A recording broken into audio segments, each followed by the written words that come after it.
শোণিতপুৰৰ ফুলবাৰী চাহবাগিচাত বিশ্ব শান্তি আৰু বাংলাদেশৰ হিন্দুসকলৰ মংগল কামনাৰে ভাগৱত যাত্ৰা। বিশ্ব শান্তি আৰু বিশেষকৈ বাংলাদেশৰ হিন্দুসকলৰ মংগল কামনাৰ বাবে শোণিতপুৰৰ ফুলবাৰীৰ পানীপুতা লাইনত ইস্কনৰ উদ্যোগত ভাগৱত পাঠৰ লগতে ভাগৱত যাত্ৰা।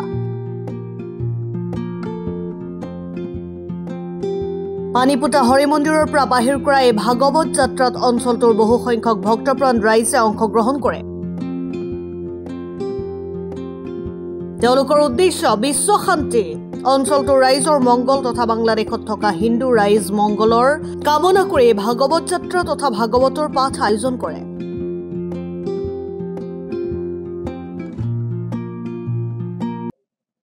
হৰে কৃষ্ণ।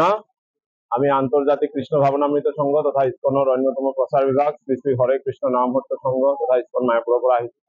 আজি ইয়াৰ আমাৰ ৰঙাপাৰা তথা বালিপাৰা ফুলবাৰী সকলো নামভট্টৰ ভক্তসকলে মিলি আজি এক বিশ্ব শান্তিৰ বাবে আজি এক হৰিনাম সংকীৰ্তনৰ আয়োজন কৰিছে। এই সংকীৰ্তনত আমি সকলোৱে এতিয়া নগৰ সংকীৰ্তন কৰি ওলাই আহিছোঁ। তাৰপিছত আমি আকৌ আমাৰ য'ত পেণ্ডেল কৰা হৈছে তাত যাম, তাৰ লগত ভাগৱত কথা হ'ব। আজি এই গোটেই দিনৰ অনুষ্ঠানটো আমি বিশ্বৰ সকলোৱে যাতে শান্তিতে বসবাস কৰিব পাৰে আৰু কেনেকৈ আমি ভগৱানক লাভ কৰিব পাৰোঁ এইবাবে উৎসৰ্গ কৰা হৈছে। আমি জানিছোঁ ইতিমধ্যেই আমাৰ বাংলাদেশত আমাৰ যি হিন্দু সনাতনী ভক্তসকল আছে, সনাতনী লোক আছে, তেওঁলোকৰ ওপৰত খুব নিৰ্যাতন কৰা হৈছে, অত্যাচাৰ কৰা হৈছে।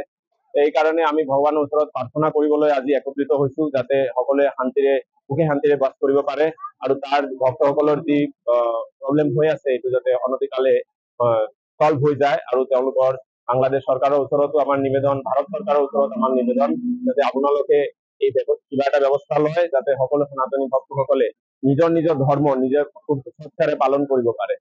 হৰে কৃষ্ণ। এই ওপৰত যি বৰ্বৰা চলাই আছে বাংলাদেশৰ চৰকাৰে, ইউনিট চৰকাৰে, আমি আমাৰ ইস্কনৰ চিন্ময় প্ৰভুক গ্ৰেপ্তাৰ কৰি ৰাখিছে।